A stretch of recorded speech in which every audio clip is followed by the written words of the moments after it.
Okay, so we just did concave mirrors, and just a couple things about that real quick. Indentation, I don't think is actually a word. I looked at its indentation because I was wondering about that spelling. And yeah, I'm just handwritten typo had axis instead of axis a second ago for principal axis. And anyway, still not sure about principal.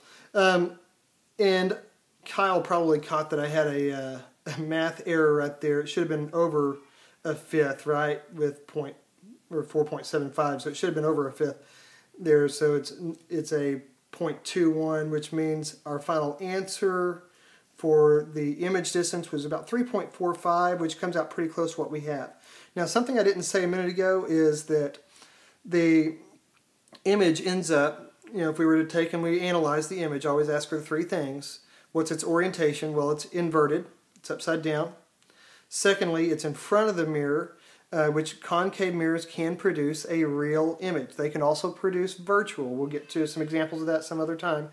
But right now, know that they can produce a real image, and they're out here. Virtual images actually happen where you get kind of up inside here, inside that focal point a little ways. You can have a virtual image form that looks like it's back here, and it kind of magnifies. That's why as you bring a concave mirror close to you, all of a sudden you begin to get larger, and it looks like you're behind, and it switches a little bit different. You change orientation, it flips to going upright, all kinds of stuff. I've got some big mirrors at school we can play with and show you that. And then the last thing is it's smaller. If we were to take and measure it, you actually would see it's smaller. If we did the calculation, which we will on a convex mirror here in a minute, m equals negative q over p, you could get that, which is also equal to the image height over the object height. Okay, and that gives you magnification, which basically is a percentage of its size as compared to where it started, or a decimal of its size compared to where it started. And you can see just by diagram, though, that it's smaller, just qualitatively. Okay, so what we're going to do next is we're going to deal with a convex mirror. The concave we did with like the inside of the spoon. Convex, now we're dealing with the back of the spoon. Okay, and with the back of the spoon, you can see, you might be able to see my reflection there. But you can kind of see that things are upright and all kinds of stuff by just looking at it, but we're going to show how that works with a diagram and how to expect or predict it. Okay, so here we go. Here's our object. Our object is 7 centimeters away from the mirror. This is the front of the mirror. This is the back. Interesting thing on a convex mirror is we use a focal point and a center point behind the mirror, because here's the inside of the curve, right? So the radius is over this way. So a lot of times you'll even see center point referred to as radius for any curved mirror, convex, concave, whatever. They'll call it radius. Usually on diagrams you say center point. So just know that that goes either way. But because it's behind the mirror, you consider this side to be positive and this side to be negative. Okay? So the focal point back here is negative. Center point, negative. Okay? Alright, so anything back here that happens is negative. Now what happens is, when the light hits this mirror, and we'll draw our diagrams again, okay? When the light hits the mirror, we again start out drawing our first line parallel to the axis. Hits the mirror, and then again we line up with focal. Okay, and we draw our ray coming off. Now we also go ahead and draw a dashed line showing where that hits with focal, how we lined up, because we're going to use that to determine where the image appears. Okay, but this is kind of where it appears the light's originating from. That ray, since it expects to travel in a straight line, looks like it's originating from that point. Okay, all right. The next line you draw, remember we line up with focal. Okay, we line up straight with focal just like we did with the concave mirror. We line up with focal. Okay.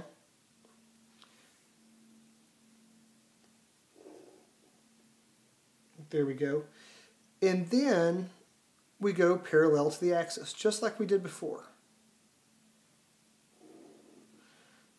And from that ray, from that parallel part, like it's originating from that line, that's where we draw a dashed line. Okay? So again, line 1, started parallel, line 2, finished parallel. Okay? Line 3, just to check and make sure everything's working right, line 3, if we want to draw it, you go straight towards center and then back, just like we did before. Okay? So straight towards center,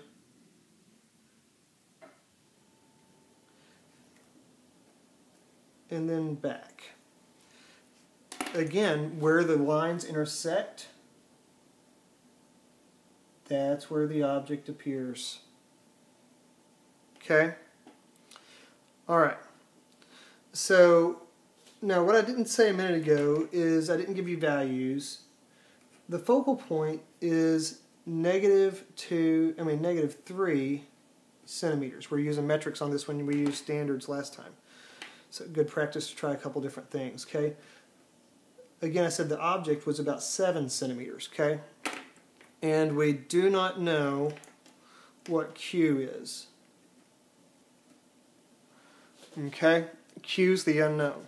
So we can use our equation of 1 over P plus 1 over Q equals 1 over F, and we can solve for Q again. Okay? So that's going to be 1 over 7 plus 1 over the unknown equals 1 over -3, because that's the focal point we're using. Even though I have a negative F here, okay, it's just saying that the F, that focal point is negative. So don't worry about negative F, -3 right there, canceling, nothing like that. It's just the focal point's at -3 centimeters, okay? That's the one we're using. All right. So if we take and rearrange then, we have 1 over Q equals -0.333, so on, minus, and I did this math just a minute ago, we get minus a 0.142857, blah, blah, blah, okay? So I'll just round to 9 right now. Okay, so that becomes 1 over Q equals a -0.475857. Okay, and then if I solve for Q, I get 2.10147, except it's negative 2.10147. So that tells me it is 2.1 centimeters behind the mirror, 2.1 centimeters on the negative side of this number line. Okay, and that's kind of weird, I know, going right to the right would be negative, but that's just traditionally what's easiest to do with these. So you would do the same thing if it's opposite. I mean, you would just flip everything. Okay, if you made this the front of the mirror and you had the mirror curved this way, and anyway, you consider whatever's in front to be positive and whatever's behind to be negative, okay? So there's our value, negative 2.1 centimeters. So if we took and measured it, we're getting a little more than 2 centimeters. Okay, so there's 19, there's 17. You can see it's a little bit more than 2 centimeters from mirror to the image, okay? So that matches. Okay, the next thing let's do is let's go ahead and figure out magnification. Okay, magnification, we know it looks like it's going to be smaller, but let's see what it is. Negative Q over P. Okay, so that's negative a negative 2.1. So you do a negative times a negative, right? Over P, which is 7. So that means 2.1 over 7. All right. If I do that, I end up with 0.3. So my magnification is 0.3. That means it is 3/10 as big as it was. So if I want to see what it is, my object is about 2 centimeters. Multiply that times 0.3. That means the actual height of the image is going to be 0.6 centimeters. Okay? By the way, negative Q over P, If it's negative, it's going to be inverted and upside down. If it's positive, it's going to be upright. That's why those two signs are actually kind of important on this. Okay? Is it tells you if you're on the positive or negative side of that axis. Negative's going to be below, positive's going to be above. So negative times negative, we got positive, it's above. Okay? So about 0.6 centimeters. So it's going to be tough to tell, but if we take that ruler, we're getting about, I don't know, 0.6 of a centimeter there. Okay? So that works. All right. So now we have magnification. We have the image distance. Okay, it's behind the mirror, and it's back here with the dashed line. So what does that tell us? That tells us, since it's behind the mirror, it's virtual. Convex mirrors produce virtual images. Okay, so let's take a look and see what that means. We have, first off, it is upright. Okay, that's the orientation. Secondly, the image is virtual. And thirdly, that image is reduced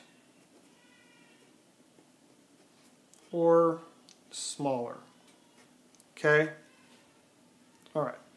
So, convex mirrors. Hopefully that gives you a little bit of an indication of what to do and how to draw these diagrams. All right? We'll get lots of practice. Thanks.